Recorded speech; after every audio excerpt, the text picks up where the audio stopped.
We are now live with the rabbi and the dermatologist. Here we go, and the dermatologist. That's right, and, made it. And he's back. Welcome to episode 14 of the Dermatologist and the Rabbi. Yes. Dalit. Yes. 14 volumes of the Rabbi. Yana Chazaka. Okay, go on. Wonderful. And this is the idea. The idea is for us to share the wisdom of the past so that we can live a better, healthier life, more productive, make the world a better place. But not just with words, but with actions. And here we're translating the words and actions of the past into the present. So this week's parsha is Parshas Devarim. We start the 5th book of Moses. Yes. They call it Deuteronomy, which means Mishnah Torah. So, what Moses is doing in the last month of his life, Moses is reviewing. I guess it's like an audit. He's nothing that anyone else wants over here. He's reviewing the history of the Jews. I don't know if I look at it as an audit. I look at it as a blueprint. A review, a summary, a summary, exactly. So every week we come, we share Divrei Torah, we share ideas and concepts from the week's Torah passage, and I would love to hear your thoughts on this week's parsha. Okay, so this is exciting because this is the 5th and the last book of the words of God, really, because all of the Bible are the words of God, but some of the words of God are given through the prophets in a dream. And please correct me if I'm wrong. Like he's not talking directly to us, but the 5 books of Moses are believed to be directly right. Moshe Rabbeinu spoke to God face to face. Face to face. After the next books are known as prophets, Tanakh. Tanakh is Taf, Nun, Chaf, which is Torah, Nevi'im, which is prophets, and Ketubim, which are the writings.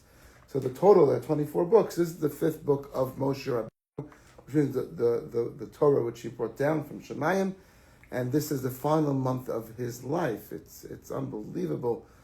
What a great leader! Somebody who always stood the test of time, protected his nation, was a shepherd par excellence, and this is the last month of his life. It's not comparable to The Godfather. And at the end of The Godfather, where he said, not that I ever saw it, but it's not comparable to that. This is somebody who wants to give off, his last moments of the last month of his life. Like you said, the blueprint for a future Judaism, a future Jewish nation, based on the past Jewish nation. Right. Somebody who saw the best and the worst of the Jews, and someone who says, this is what's going to be. And if you want to be a successful nation, you have to do X, Y, and Z. And if not, this is what's going to happen. So it's his magnus opus. It's his most brilliant end work summary of everything. And it just at the beginning, right away, when he starts, there is so many things that I'm reading. I don't understand. I've read it before, like all the other chapters. And every time that I'm reading it, I'm fascinated. Because he begins with the idea, Dvarim are his speeches, right? He begins with the idea that I appointed judges to you. And don't be afraid to judge people because of their reaction. Be honest, be fair. And you think to yourself, you know what? Judgment is very, very important. Without being able to know that there is a consequence to something, in the world we'll be in chaos. And then the other thing that he says, you know what? Here is a situation where there is fear and there is faith. You have to have faith. What is he reminding us? Faith or faith? Faith. Faith, forgive me. Yeah. Faith. And what he says is reminding us of the spies, of the fear that the crime that they did when they were presenting half-truths. So on one hand they said, yes, the land is indeed, like God said, milk and honey, but we cannot overtake it. It's like, what? You cannot overtake it. You don't believe in the power of God's word. You don't believe in your own power. Think in life. If you're going to listen to someone else who tells you can't do something, and you're like, okay, give up. If you think you can or you think you can't, like Ford said, you're right. So the point is, you have to. But he is saying God is showing us all the miracles. And what's happening to us? You just came from the miracles and you're saying just recently they can't. So because of that, you guys are not going to get to the land. This is a repetition of things that happen. But he's saying that you, the new generation, you will get it. And he's reminding them, look, We fought the Og and we fought the Bashan, right? That's what he said. Og Melech HaBashan. Og Melech HaBashan, right? Sorry. And he said we won, and we. But remember, don't be over desiring to conquer others, because do not conquer the Ammon, do not conquer the Amorites, and do not conquer the Edom, because they are your brothers, and God gave them their land too, just like He gave you the promised land, Israel. Just like He gave you that land, He also gave them lands. So they are the Esav, which is Edom, right, the brother of Isaac, and Esav is the brother of Jacob. Jacob and Ammon and Moab are the children of Lot. Of Lot. So just like that, you should respect them. You should not take their lands. And then the idea is we have the 9th of Av, the Chazon Yeshayahu. Well, the haftarah is the third of the famous haftarahs of this week of the parasha. We have 3 weeks, which we mourn the temple's destruction, which culminates in Tisha B'Av, which is Matzah Shabbos, Saturday night and Sunday. We fast. It's a fast day. Like Yom Kippur, it's a whole. And we discussed this in the past. This is the day that will live in infamy, so to say, throughout the history of Judaism. It was the day on which World War I started, historically true. It was a day that the Jews were kicked out of Spain. Of England.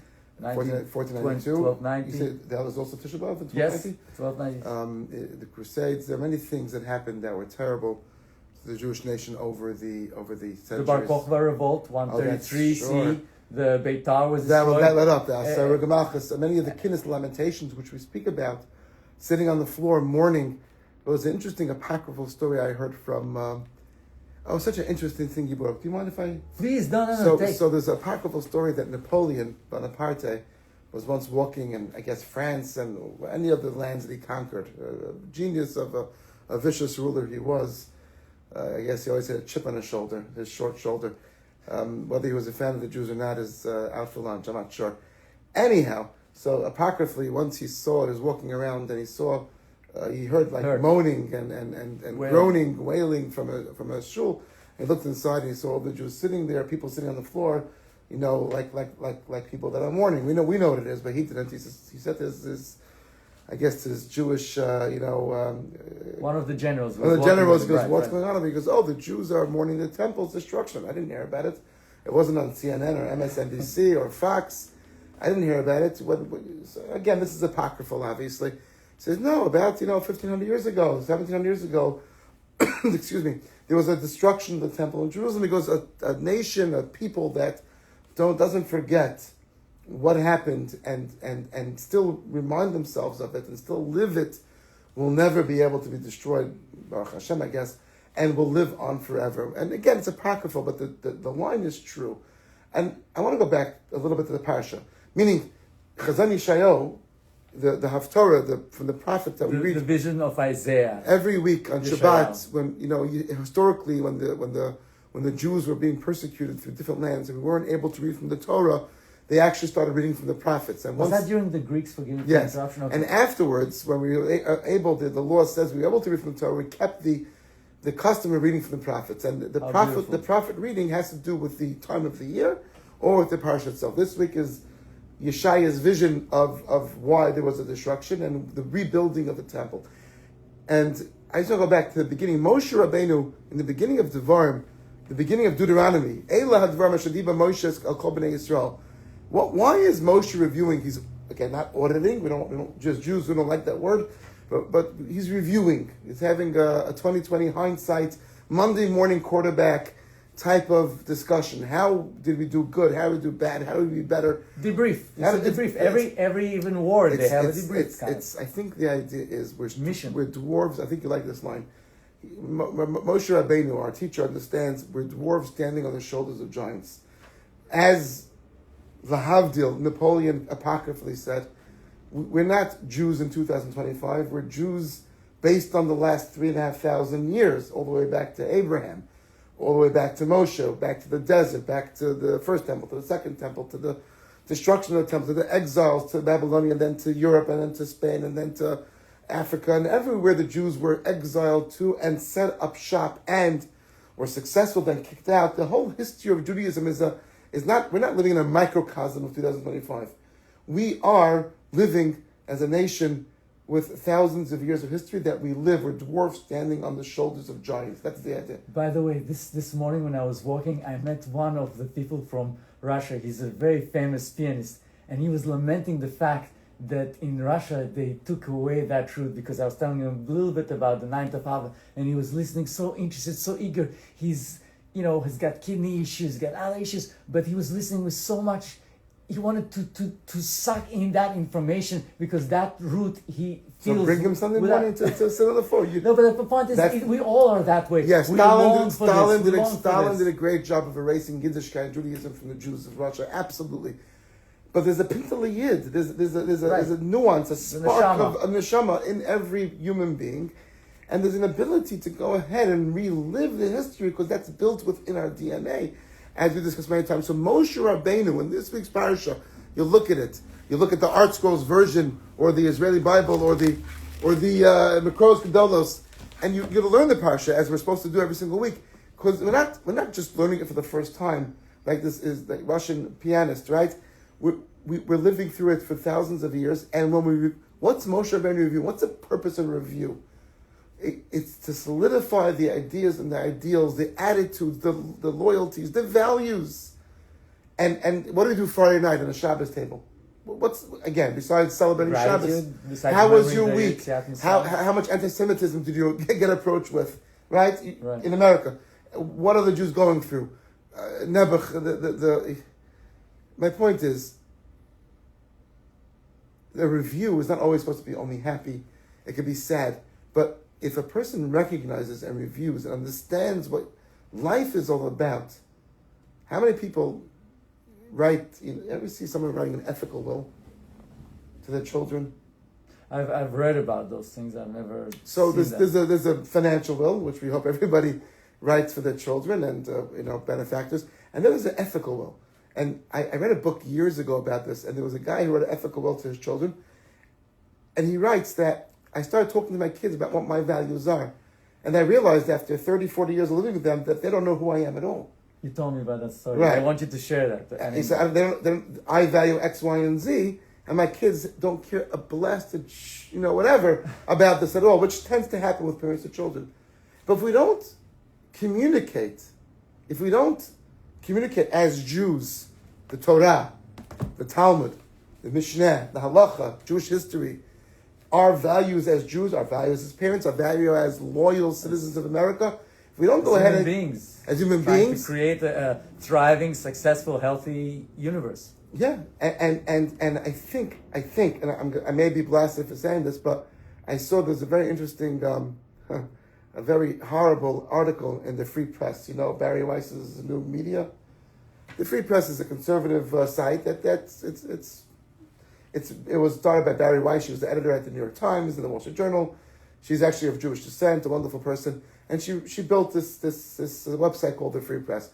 And this week she said, there was this crazy guy who walked into Blackstone's building, shot 4 people, a Muslim police officer killed him, a security guard killed him, and then 2 women, both who happened to have been Jewish, who prayed in the Upper East Side. And I saw the funeral was terrible. She was obviously somebody who meant so much to so many people, and people online. It was disgusting and horrible. Were saying that she was Luigi'd, the person who. Oh my God! Come on. So the Free Press called these people because they're not embarrassed to say this online, and said, how do you go ahead and take a human being, and disgrace them? Say the murder is called for, justified. It wasn't even because she was Jewish. Maybe it was also because she worked for Blackstone, and Blackstone is the evil of all corporations. And look at the Free Press article on this. And I'm thinking to myself, where the heck are these kids being brought up? Who was bringing up today? Yeah, it was 20-year-olds, bloggers, and the Free Press got through to them. And who was bringing up today's generation? At which point did these schwanzes, excuse my Lashon, these stupid, useful idiots get their abilities to understand morals? And people getting killed, the CEO of United Healthcare being killed, he's a father of children. You may disagree with the policies and the way capitalism perhaps works, but that justifies murder? And what's my point? My point is, if you're not going to read history, you're doomed to repeat it. And if parents don't give over to the next generation the values of humans, of human beings, of dignity, of morals, of ethics, this is what it comes to. The kids are being brought up by TikTok philosophers. I'm sorry for ranting, but TikTok. So what's Moshe Rabbeinu teaching? What's Yeshaya Hanavi teaching us? Yeshaya Hanavi is the haftarah. What is Dr. Levitt's point in the beginning of the parasha? Is the cycling and the recycling. It sounds funny, but the imbution of morals, ethics, of values, attitudes, generation after generation, father to son, mother to daughter, parents to children, and they don't get tired, and they don't get old, they don't get stale. This is the values that always are and always were and always will be. That's the idea. So Moshe Rabbeinu is going at, we sinned by the golden calf. Don't do that again. You like you said, you eschewed and called Israel a horrible land that eats up the people that go there. You were mistaken, and the spies were mistaken in understanding what Israel's all about. You didn't rely on God helping you in war. And it's not just those stories, like you said, it's not just those nuances. Moshe Rabbeinu reviews every single function and story and happening and says, this is a blueprint for future life. These are the values, attitudes, ethics, and morals that you have to have forever and ever. Because, unfortunately, life repeats itself. But as Joseph Spiro in his book said, it's interesting that I liked his analogy, is that it repeats not in circle, but in spiral. Right. And so there are little changes. You know, the people may change the time may change, but the core is basically the same. Someone asked me on Shabbos, every Shabbos is the same thing. Every Rosh Hashanah, blow up the shofar, every Sukkot, Shishak, every day put on tefillin. No, we're growing as people. Right. I'm sorry to interrupt. We're growing as people. Every time you talk to your child, you get bored. You love your kids. Every time you have a chance to fly a kite and go fishing. I love that. It's the same idea of, if you're looking at a spiral, the spiral can go up like a tornado and spread good, right? Or it can pull you down as a tornado and cause destruction if you stop it. Problem is, by us doing it and repeating it, we're growing like a centrifuge, like a centripetal force, and making it stronger. That's a good word, centripetal. I'm going to use that next time. But the idea, again, and Yeshaya bemoans that. He says, Yeshaya is 1,000 after. His words are on the United Nations, by the way. His words are on the United Nations, which are the center of, unfortunately, in my opinion, of destruction, evil right now, instead of light to the nation. But his words, and by the way, they never put down in order not to insult. They were afraid to insult the Muslims and the Russians. So they didn't put at the bottom that it was from Isaiah.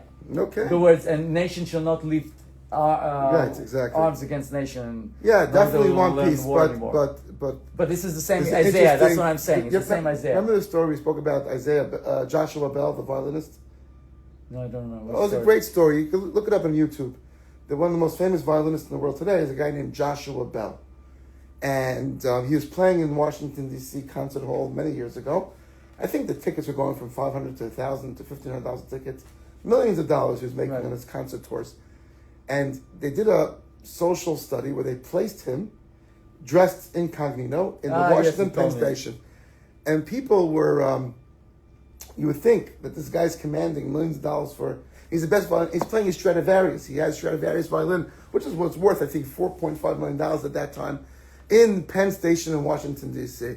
And you see like a fast video, like what's it called, a fast-paced video. Right. And you see nearly anybody stops. Kids recognize it. Somebody recognized and put the $15 and like a thing in front of them. Please give me some money. No one stopped and listened because we live our lives, including myself, in a fast pace, distracted, and we don't necessarily go for the jugular in the manner of what is important in Jewish life, what is important in our lives, our children, our children, our families, our community, our religion, and before you know, you look back and you're saying, "Oh, I spend 9 hours a week on TikTok." Not me, or I don't have TikTok, or Facebook, or whatever else, social media. But 4 minutes with my kid. So I think it's another lesson over here. Moshe is saying focus. It's a great book by Daniel Goleman. Mm-hmm. He wrote Emotional Intelligence. Yes. That's an amazing book also. But Daniel Goleman wrote a book called Focus. I happened to start reading it and I got distracted from this book called Focus. Interesting with Focus. Interesting. You think. I think the idea. I think we have to recapture that in our lives. The idea of being able to focus on. Again, Moshe Rabbeinu. You said it so brilliantly in the beginning. He's going over the 40 years of the desert, the wins, the losses, the achievements, and the tragedy. And he's telling like a grandfather to her grandchildren and to his children on his deathbed. He wasn't on his deathbed. He was healthy to his dying day, and then he was taken by God on the 120th year. He's saying, okay, this is how you do it. This is the blueprint. This is what's going on. But unfortunately, like men all the time, like I can build this. I don't have to look at the bluept. I don't have to right. see the instructions. Right. And then the IKEA thing you bought, 3 legs for a table, not 4 legs. So focus, see the blueprint. And also take a time to appreciate what God has given us. So appreciate the miracles of life. And I think now that I'm learning more and I'm stopping even before I eat for a second, because we're rushing, and to say thank you, to say a blessing. Bracha. Right. In our religion, it's a blessing. A blessing. In other religions, it's saying grace. Yes. But in halacha, in Jewish law, you're not supposed to eat anything without a bracha. Right. So why? And specific brachas. Why? Why is it so important? First of all, we recognize that everything comes from God, right? Obviously, you have to thank your wife if she's cooking for you, or your children, or you cook for yourself, your kids to thank you. But thank HaKadosh Baruch Hu Hashem for the bounty He gave you. So many people don't have, and when you do have, and we say thank you Hashem, thank you Baruch Atah Hashem Elokeinu Melech Haolam Shahakol Niyeh B'Dvaray, which means Shahakol everything Niyeh will be with His word in this world. It's a different eating experience. It also gives you a moment to appreciate and stop. And I think when we're in a rush, when we're in this inertia kind of thing, we just bypass this Joshua Bell. Yeah. So when we are allowing ourselves, and people say, "Oh, what is he dreaming?" No, I have to give you a shout out, Michael. When very amazing young man, you've met him, Sophia's boyfriend. Yes. When you talk to him or people talk around, he looks in their eye, he listens, he doesn't interrupt. Very often we are talking and we are afraid we will forget something and we don't let the person finish out the sentence. I get the rebuke. I got it. No, it wasn't about you. It's just something that I'm trying to learn. Right. And look at me, a 54-year-old man learning from a 21-year-old Recently, kid. I started listening more on the phone, and people have told me, "Are you still there?" Yeah, I'm listening. I got you. It's a very valuable tool to focus, to be in the moment, to live the moment, especially with our children, especially with our kids, especially those days don't come back. You're holding your baby on, up in the air, even 4 o'clock changing and feeding, until you have grandchildren. Those days don't come back. Back to focus on the Parsha. We were talking about the Parsha? Chazon Yeshayahu. Yeah. 2 things that is going on over there. Absolutely. One, and this is, I think, every good teacher should be able to do. So you don't simply tell someone there is no way out, you've been bad, but you tell someone there is a way you can rebuild, there is a way you can change your future, your faith. Right. Your faith. Your faith. Faith. As long as you have faith. Right. So he's telling them, yes, you guys are having disunion. And I think this idea of disunion is what's plaguing us right now.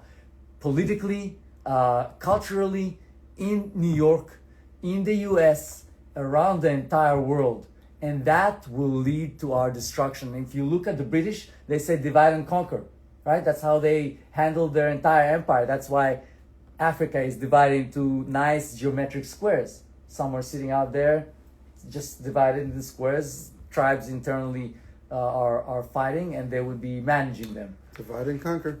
The same thing in Israel. When we were not united, that's when Hamas struck. We were waiting for that. We were expecting that.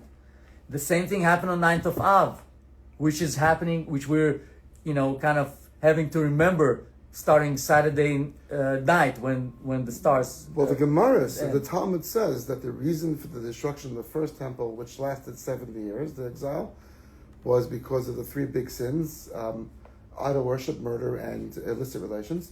But the meaning of the second temple's destruction and the exile we're still in, thousands of years later, not 70 years, but 2,000 years, was because of sinat chinam, which is the baseless hatred.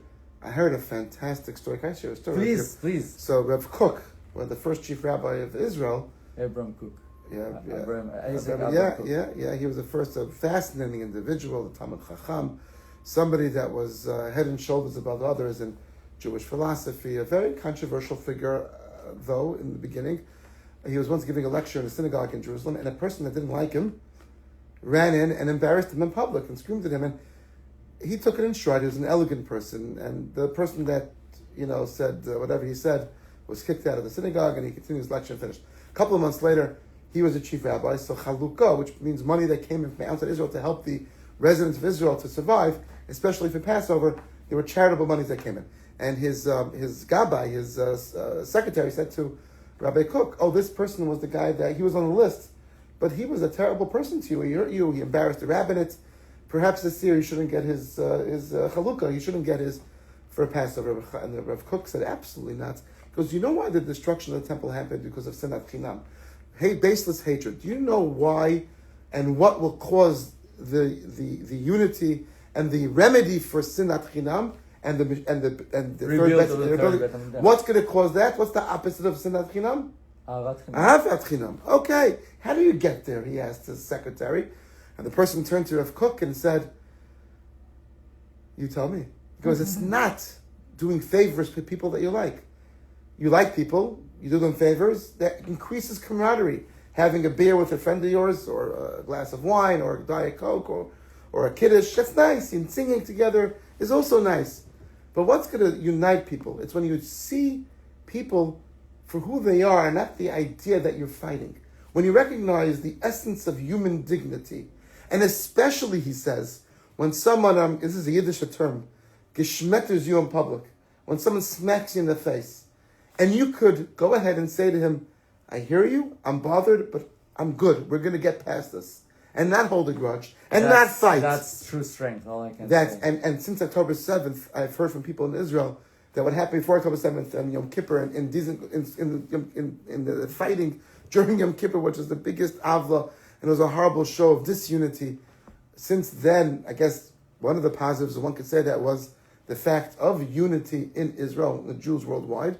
And that's the thing we have to work on, seeing the cause of human dignity, of kavod habrios, it's called in Hebrew, of understanding you could disagree with a person, ideas and concepts about the person, don't hate the person themselves. And this goes worldwide. Right. Why are Democrats and Republicans torn apart? Right. And why can people celebrate the death and the murder of somebody at Blackstone? You don't see the human inside each person. It's terrible. That's the idea. Yeah. And these are a few of the lessons. It's Erev Shabbat. I have to go and buy the Shabbat food. I thank you all for joining. I especially thank my partner in crime, Dr. Levitt from Levitt Dermatology. Oh, please. And this is 14. The Mitzvah Shem, I look forward to number 15, 16, and the Mitzvah Shem till many Shabbosim to go. Rabbi Akiva Eisenstadt, the head rabbi of the synagogue that we're honored to be part of. Wow, okay. The Jewish Manhattan Beach, the Shtibel. If you want some words of wisdom, you can share and listen and come. And they say that the lectures that he gives, which he's unfortunately not enjoying to give them all the time, but on Shabbat he prepares, are absolutely amazing and thought-provoking. You're gonna make me you can read it. You can read it in the newspaper that they come out, which is amazingly contribution of many of the kind and wise people of our community. That when I come, I feel like katonti. I feel very, very small. Everybody's welcome. And I grow together with the team. So have an easy fast on the 9th of Av. Yep. Stay strong. Stay united. Be good. Do good. Say good. And have a great Shabbat our way. Thank Shabbat you. Shalom. Shabbat Shalom. Thank Shabbat you. Shalom, Rabbi. Be Thank you. well.